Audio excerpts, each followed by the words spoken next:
Dear Chairman Stillman and Fleischman, and all the esteemed members of the Education Committee, thank you for your work. My name is Tony Hwang, representative for the 134th District. I'd like to share with you a letter that I received from a recently retired teacher in my district named Roberta Stone regarding HB 5331, Teacher Evaluation Systems as relates to the PIAC guidelines. Mrs. Stone is unable to attend due to a significant hip injury, and I hope that her statement will also represent the sentiments of so many of our quality teachers who are unable to attend today, because they're doing what they do best. They're teaching our kids in school. So I'll begin. Roberta Stone of Fairfield.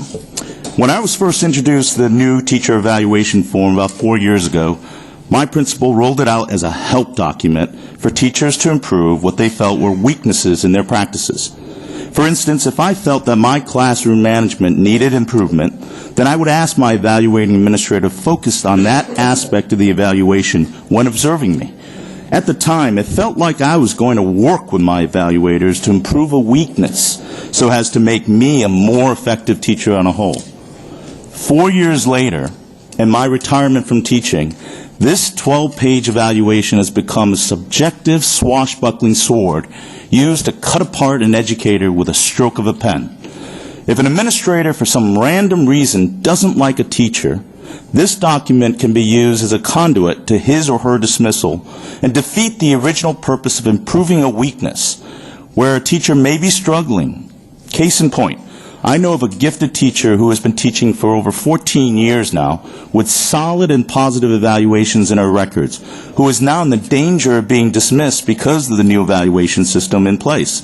Instead of helping a teacher improve in the area of weakness, the administrators use the evaluation as a weapon for dismissal. Checking off a box can be very subjective. It is much more useful and fair for the evaluator to write a reflection after viewing a lesson in order to laud the good part of a lesson and make suggestions on educators and ways to improve for the next time. This way, it is much more personal and thought-provoking than checking off a box devised by a group of people who have not been in today's classroom and expecting that the narrow choices of words next to a box adequately describes the pluses and minuses of a teacher. How cold and how impersonal and how ineffective. I hope the committee will allow me to indulge in finishing this. I compare the system in place to this. Suppose there is a corporation with a majority of effective and productive workers, and their employees who are slacking off and underperforming. What would the president of the company do? They wouldn't put everybody through an evaluation program. So what I'm going to do, in respecting the time and everybody here, I will shorten it. So her recommendation is the fact that low morales are negatively affecting the successes of our educational structure.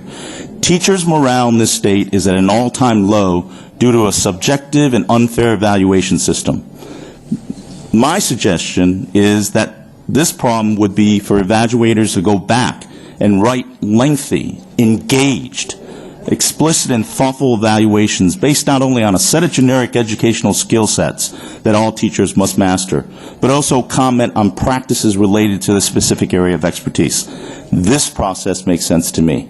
The testimony has been provided for you. I apologize for the time lag, and more importantly, I hope this reflects and offers some venue for teachers who are unable to be here to offer some of their viewpoints. Welcome for any more questions. Thank you. Thank you, Representative, both for your time and for advocating on behalf of the constituent who couldn't be here. Are there questions from members of the committee? If not, Representative Ackert. Thank you. And just a quick follow-up. So they're supporting, have they looked at this one evaluation process? Is it that they want it to be more of an engaged one evaluation through you, Mr. Chairman? Well, I think the crux of the point is they have not been engaged in it. I think when we have talked about this hearing and talked about the rationale for this, which has been fabulous, is allowing the people behind me and the people in the spillover rooms to finally have an opportunity to be engaged as shareholders in the educational process. You know, when you talk to teachers, they love what they do. When you talk to parents, they love the fact that we have one of the greatest educational structures in the world that offers free education. The problem is You are making plans. Us as lawmakers are making decisions by fiat without incorporating the major shareholders, and that are the educators on the ground, the parents that are engaged with these kids. And we're putting in plans, however perfect, however well-intentioned. The best of systems will never work if you don't engage the people who are going to be impacted by it. So I think your question is a good point. It should be a starting point of discussions. But more importantly, it should incorporate these teachers. Because one of the negative effects of this system is not only the system's confusion. What you have potentially is you may have a system in which we are driving away some of the most talented, some of the most gifted, some of the most inspiring teachers to leave the profession. What you're going to have potentially is a system for 5 years, 10 years that meets standard checkpoints. As an immigrant into this country, the greatness of this country is not the fact that we take the highest test, but the fact that we produce the most innovative, entrepreneurial people in the world that produce the best of the best, and it is not measured by a test score. Representative Lavielle. Thank you very much, Mr. Chair. Just a quick remark. Representative Hwang, thank you so much for bringing that testimony from one of the teachers in your district. It's so valuable to hear from them, and of course it's unfortunate that we're here in the middle of the day, but there are a lot of people here. And as you know, we have 2 overflow rooms, and also there are a lot of people watching online. And so I think it's important for, as you said, for the real stakeholders to be able to contribute to this process. And I don't know how many people know that if they come later, they can still testify. And I just wanted to make that point.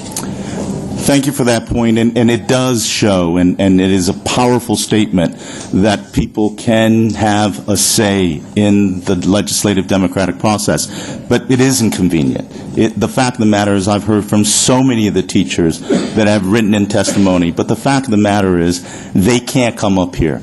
And isn't that a shame that one of the major stakeholders, but I'm grateful that we have educators that sit on this panel, such as Representative Giuliano, who's engaged in teaching, and so many of the others that I may not know of. But the fact of the matter is, this is a day for people that are impacted by this. And what we're going to realize is the fact that it's not just the overfill rooms. There are so many people that care passionately about this because parents care about their kids' education. Teachers take pride in what they do, and they're not allowed to do what they're doing right now, and that's a shame. Thank you, Representative. Thank you, Mr. Chairman. Thank you. Any other questions of the witness? If not, thank you very much for your time. Thank you.